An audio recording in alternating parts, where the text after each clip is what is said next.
this review of The Leftovers Season 3, the final season, is not going to be a spoiler review because this isn't something I want to get into. It's so convoluted, it's so theological, there's so many big themes going on that everyone can interpret it differently, and just giving my opinion might not be what you feel about the whole season or the whole episode in particular overall. So I'm going to give just kind of my basic thoughts on this season of The Leftovers. This one, it was 8 episodes long, shorter than the previous ones, and I don't understand why. I feel like we could have used those 2 episodes that we didn't get to flesh out the story more. And I do think that's kind of my problem with this season. This was a really great season, really strong. The characters are still there. It felt like the other 2 seasons before it. But it went to areas and places I didn't know it was going to go. And it surprised me along the way. Whether that's good or bad is for you to interpret as you watch the episodes yourself. But I feel like there are so many turns that it took and so many questions that it didn't leave answered by the end that it kind of hindered the experience for me sometimes. And that's not a bad thing. I get the whole idea of this show is trying to answer big questions and leave you thinking about them yourself. It makes you want to think and feel for these kind of things. But it's also the job of the storyteller to tell you a cohesive story that you care about. So a lot of this season takes place a couple years into the future after season 2. We're coming to the 7-year mark of the departure, which is a big deal in biblical sense. 7 is a very important number. It has to do with a lot of different things and stuff. I don't know, because I'm not a big religious guy. I don't know a lot about the Bible and stuff of that nature, but I do know that it's an important number. So everyone's making a big deal out of this, a lot of stuff going on. And when you're coming to your final season of a show, you do want to tie up all your loose ends. You do want to bring everything together to make it feel like a story that was fleshed out and good. But I understand what this show is trying to do. I get that. But at times it felt kind of different to me. The show is still really good. We do spend a lot of time in Australia trying to stop the end of the world. That is something that happens a lot. And this story, again, was still really small. We do follow our same group of characters. And this season is really about Nora and Kevin. And that is what we've seen in the other seasons before, obviously.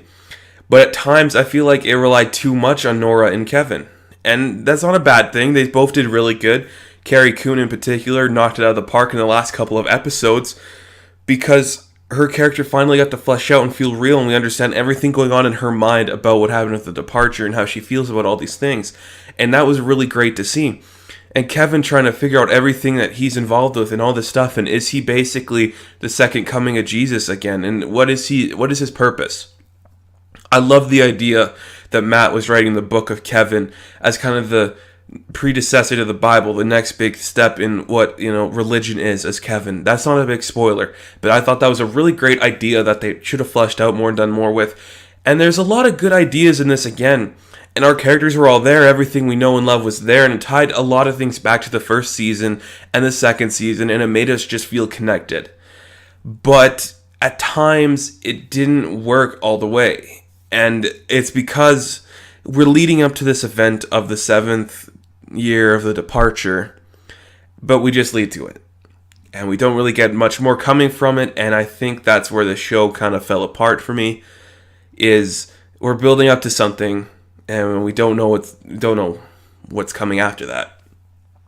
There's a lot of great stuff in this season, and I'm kind of just going to quickly talk about my thoughts on the finale, because if you haven't seen the finale, I was going to do this review right after I watched the finale, and just give my whole thoughts on the season, but instead I thought, you know what, let's talk briefly about, just let it breathe for a bit, because coming right off that finale, I had a lot of feelings, a lot of positive feelings, a lot of feelings towards characters that I love, and a lot of anger, and this is it, this is all we're getting, and I'm starting to think it's an ambiguous ending. It is an ambiguous ending, and it leaves you a lot to be desired, but at the same time, we do get closure, and I do like that. And I think that's the whole idea that the show's trying to get about life and feelings and all this kind of stuff, that is that you can interpret this how you want, but in the end, there's going to be stuff you don't know, and there's going to be things that you don't remember or understand yet, but you're going to learn over time, and you're going to figure things out for yourself. And this show did a really good job of portraying that. Again, Justin Theroux, Carrie Coon, they knocked it out of the park. Scott Glenn had a really great episode that I really did like. And Matt Jameson, good old Christopher Eccleston, who cares? His name, you know what it is.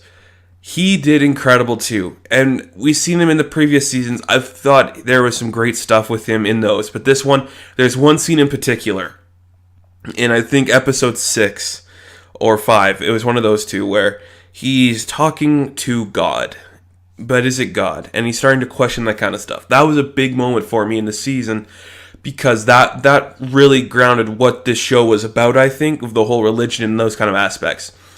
I really cared about this season. It was really great, so powerful, and it made you think and feel things that you haven't felt in the previous seasons, and it brought all our characters back in this beautiful and interesting way, and we got so much more great stuff that evolved around the second season and the first season, brought some characters back, gave us new characters we cared about, a lot of stuff going on, but at times, it didn't feel like it concluded or it wrapped everything up nicely, and it leaves a lot to be desired with characters we didn't get a lot of, and then characters we did get a lot of that got closure, and it worked. It did work. But again, like I said, it's up to you how you interpret these 8 episodes and how you interpret this whole series overall. I did make a video earlier talking about why I think this show is important to watch and why it's such an interesting concept and such great television. And that video, you can say that video doesn't live up to season 3, or that what I said isn't applied to season 3, but in some ways it is. Am I disappointed in this whole season finale? No, I'm not disappointed in this final season.